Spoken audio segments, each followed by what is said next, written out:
cyber insurance, I think, to its ultimate detriment, went to market with kind of a finger in the wind approach on pricing. We as a business didn't have a ton of relevant analytics on how to price it because we just hadn't seen a lot of losses. There were some, but not at a level that really facilitated a sophisticated actuarial analysis, right?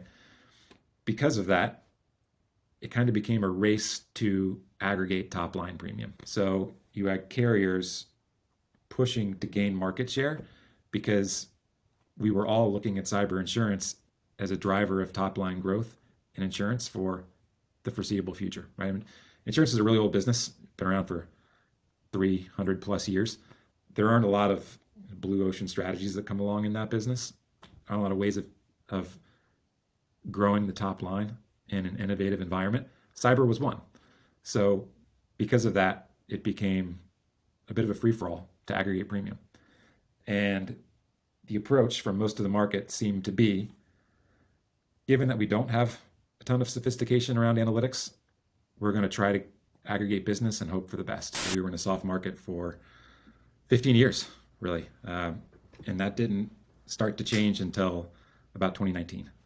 And when it started to change, it changed dramatically and very quickly.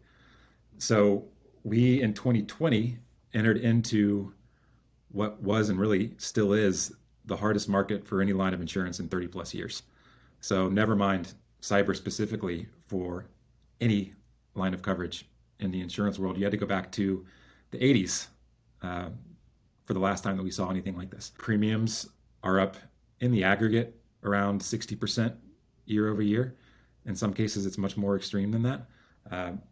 All of this being driven by the fact that insured ransomware has increased 500% in the last 24 months. Some carriers exited completely, others dramatically changed their approach with a much more specific niche and underwriting strategy.